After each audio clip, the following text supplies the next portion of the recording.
Hello everyone and welcome to Vibinestategems. I am Lila G and I appreciate you being here. Today we are going to talk about some of those necklaces and things that I sort of undid with baby powder. I should have filmed it, but I didn't. Showing kind of like what happened with all that. That would have been cool.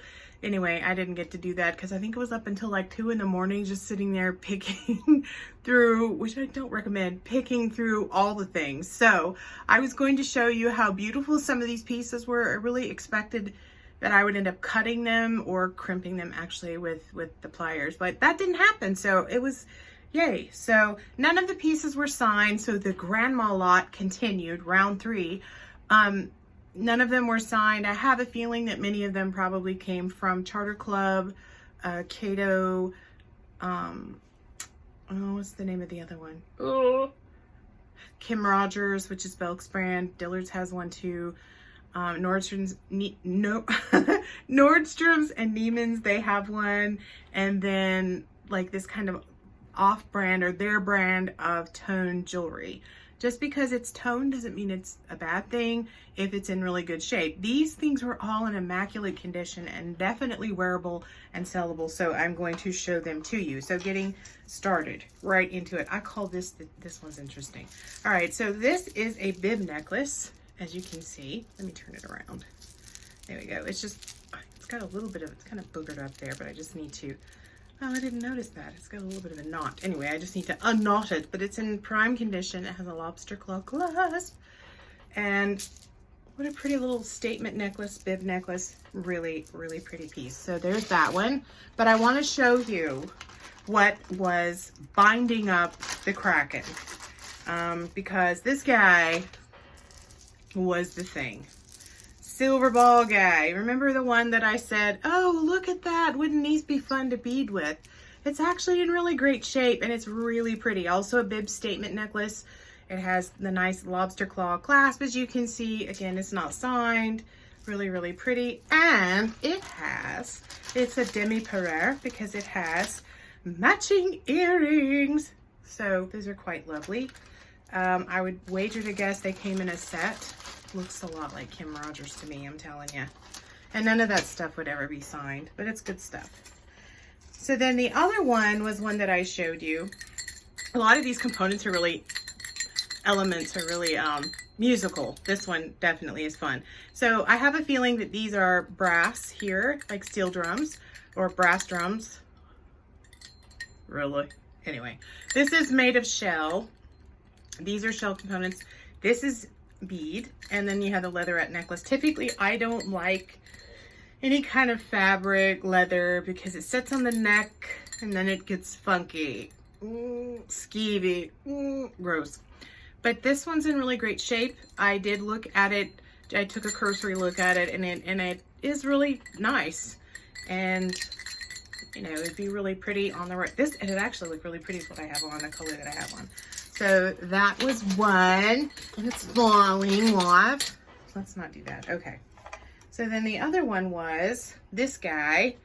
He's a really long, kind of tribal-esque looking, but it's purple. The beads are purple, but then it has the black matte chain hanging from it, which I find so beautiful. Let me turn it around. Let's present it in its best form here. Good grief. Do I know how? I don't know. All right, there we go. So there it has those really pretty beads there. And these are glass beads too, FYI. So it's so pretty and long. So I really I'm more inclined personally. Well, I guess I shouldn't say that because that's not true. I do like shorter necklaces, but I tend to alter the different pendants, and then I like long ones on like sweaters and solid colored things. That's just my taste. That's what I love about jewelry. You know, taste is relative, and what one person likes, another person may not. You know, you might like animal print or all natural, or maybe you love gold, or maybe you just like silver and, you know, white gold and so on like I do. Or maybe you're a mixed metal person. You're like, I like it all, girl. I feel like this guy, he's really pretty. I feel like I've seen it. In fact, I know I have. I've seen this before. I think in auction, I got some jewelry from an auction and they had a bunch of these broken. I was like, I wonder what these are. Sort of interesting. They're cold, so I don't know if they're like metal or what, but they're really pretty. And it's very tribal looking, and it makes a little tingle tingle noise too, as it sort of does. Another nice little statement piece. That would be really pretty to wear turquoise earrings, just saying. As I sit here and go through the jewelry, I'm sort of like, what would that look good with? Hopefully not not the Lollipop Guild voice. I don't know. Anyway, then this one is really pretty. It has glass and shell beads, and then there's AB beads on it, and it is really, really pretty. It's purpley colored, and it sort of says, hello, look at me. But it's got a little bit of chipping going on with the coin beads here. But I don't think it's anything that takes away from the shape. All of these will be available on my channel at my Etsy. I said channel, didn't I? Oh my gosh. In my Etsy shop, which is the same name as my YouTube channel, which is Vibinestategems. Yes, so you can go there. I price my stuff anywhere from $5 to $6 to $8, just depending. Sometimes 10 or 15 if it's a lot of glass things. Or it's got matching earrings and so on, as I'm sure you can imagine. But all of this was in really great shape. The tone is in great shape. It's not all chipped, except for that one had a little bit of something going on. This one I thought was so pretty with the floral component here, and these are glass beads. And it's long and pretty, and it's gold, and it's got the nice lobster claw going on. And then you have the disco ball, disco goddess. It's so pretty. I like it. I wish it was a bracelet though. Anyway, it's not. Moving along. So, the next one I think looks sort of Baroque. No, not this one. This is a different one. Okay, so this one is really pretty. It has the disc with the crystals in it. It looks kind of Celtic. These are all plastic components. I kind of debated as to whether I wanted to go ahead and put this in a lot or not, but it's in such great shape and it's so pretty. You know, this could have come from Claire's or Cato or any place like that. And then the other one is this one that I talked to you guys about. It's a bib statement necklace. It's heavy. It's so pretty. Look at that. It's a little, kind of the brass is a little bit dinged up a little bit here, but not a whole lot. So I'll probably ask, you know, $8 or $10 for that one. But it reminded me of one of those instruments that each one has a note, and then you can kind of play it. This one kind of makes noise too. So then the next one that I want to show you is this one. It's another layered chain necklace, but then it has these really pretty, can I find where it ends and begins? That's the question. Yes. It has these really pretty Aurora Borealis beads, and it's long and layered and beautiful. So something teal with teal earrings or even gold, it'd be so pretty. And it kind of, this bead is kind of pinky colored. So I think it's really, really pretty. And then this is one of my favorites. It's really, really heavy actually. This looks like a Chico's piece. I have seen things like this at Chico's many, many times. It's in beautiful condition. It's really, really heavy, but it's not marked Chico's, so it probably isn't. But this one, so, I mean, it's like a disco ball. Look at how shiny. Shiny. I'm shiny like a crow. And it has these sort of like faux topaz glass beads there.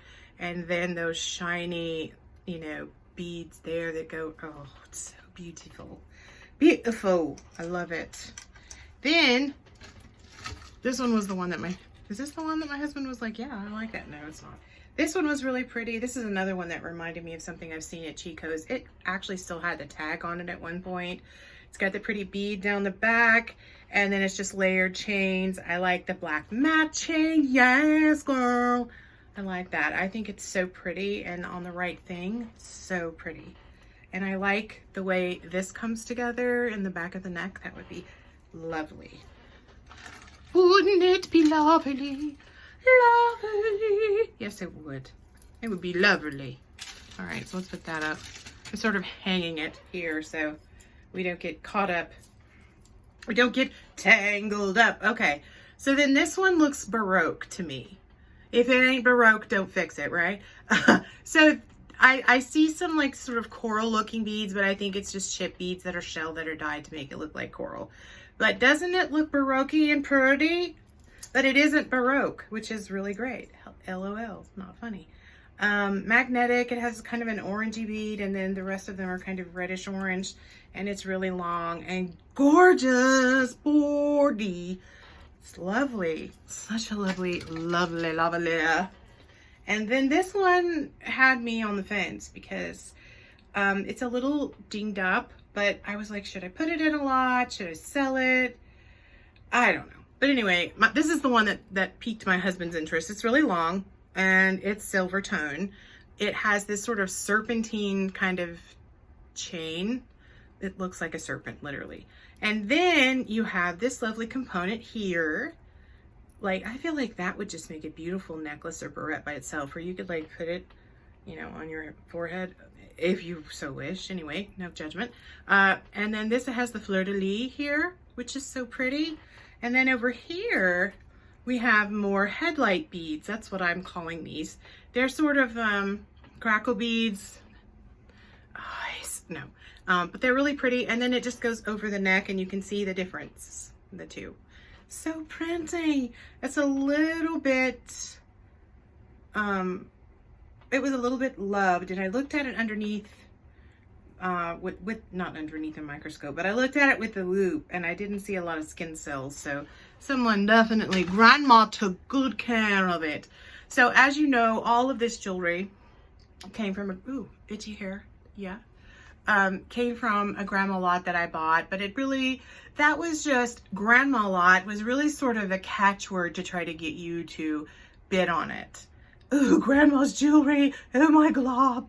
I have actually bid on grandma lots before at auctions when I'm sitting at the auction back before all the shenanigans happened. But rarely did I ever win it. I think I only ever won one, and it was nice. I mean, it has some nice things in it. But typically the family goes through and kind of looks at things. So then another one that I would show you is this one, kind of tribal in its intent. It's really light. This was another one that I was like, I was kind of on the fence. But yeah, I think I'm going to sell it. I mean, $5, really pretty. You get a pretty little statement necklace with the sort of leaves dangling from there that are light. And it's light and airy. It's not as heavy.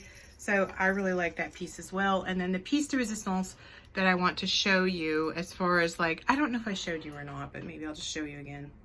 You'll have to deal with it. These are peacock earrings. I love, besides owls, I love peacocks. Check these out. Aren't they fun? They just are so beautiful. They have all the crystals and they definitely look like da da da da da da da da da to make you happy. Oh wait, that wasn't a peacock, was it? Was that a peacock? That was before my time, but my sister watched it. I'm trying to think, what was the name of that show? Not the Brady Bunch, but the other one that was about a bunch of kids. And wow, I can't remember. Pretty sure, oh God, lipstick on my teeth. Uh-oh. Pretty sure, don't mention it if you don't know anyway. But anyway, so those are really charming. I think I'm going to sell them, even though, oh, I love peacocks so much. I asked my husband if I could have peacocks, and then because we have all the things, we were afraid that they would get myrtleized or, you know, killed by my own dogs. No, by coyotes. But yeah, I would definitely have their, but then they make that noise. And so I had the opportunity, we have a zoo here in the area, to go, and peacock males are very territorial. And so often they will see themselves in aluminum alloy wheels and be like, I see you. And then they get really mad and they start making the noise and they run at the tires and the whole thing. And at this particular zoo thing, it's a drive-up zoo. There are pea babies, pea hens, and I think that's what they're called. I don't know. And then the peacock males sort of roaming around and they strut around and do their thing that they do. And then we had the opportunity in the parking lot. All of a sudden, he just decided to put on a display, and he just opened his, you know, his feather plumage up, and so beautiful. I wanted to catch him and be like, you're under my arm, and have the girl, you're other one under my arm. We're going to go make some babies. But the cute thing was the pea mama there, she had hatchlings and they were just running about, and they were at my feet, and I could have just picked one up and I'm gonna put you in my bag, but I didn't. That would have been rude, and I wanted it to live and have a happy life. So, but yeah, I was having FOMO about the peacocks. My husband's like, there they are. And then I wanted a pot-bellied pig after that because there were pot-bellied pigs everywhere. Anyway, this video isn't about how much Lola likes pot-bellied pigs and peacocks. Anyway, I hope that you've enjoyed just what came out of here. The demi-Pereire of jewelry there, Mr. Kraken guy, that everything was sort of hinged upon. And the way that I got it undone was with a little bit of baby powder. And you don't have to go crazy with the baby powder. It's just a sprinkle here, a sprinkle there, and a little dab will do you on that. So if you get a lot, like not a vast amount, but a lot, L-O-T, of jewelry that you purchase from wherever, whether it's from a friend or whatever you're doing, just for fun, or from an auction or from Goodwill.com, go with caution. Just be sure to remember to wear gloves, because getting poked by an earring is not a good time. You get that metallic smell and all that metallic whatever yuckum on your hands. It's no fun to deal with that. So wear gloves of some sort. And when you're sorting, have a bag that's like, that you know for sure you're going to like put to a craft lot, you're going to use for your own crafting or whatever you're going to do, repurpose, whatever you're going to do with it. And then have the things that you're going to keep or sell. You may have 3, you may have things like, this is for me, this I'm selling, this goes into a craft lot, or a crap lot, as I like to say. Although my craft lots aren't that bad, they really are for crafting. There is a great big one I have running right now. It keeps getting bigger and bigger and bigger. It is up to 7 pounds to 8 pounds right now. It is full of all the things. There are glass beads in there. There are really neat artistic looking things that you could make things with. There are wearable pieces in there too. It is at it's on my eBay channel, eBay account, I guess, not channel. It's at my eBay page. Yeah. And it's Alora to Go. And that's ALOR to Go. That's the name of it. So that is named differently than my eBay channel or on my Etsy page. So just so you know, these might show up at one of those 2 places. So I hope you enjoyed this information, and be sure and subscribe and like, and I will see you guys next time. Bye. And be safe, you guys.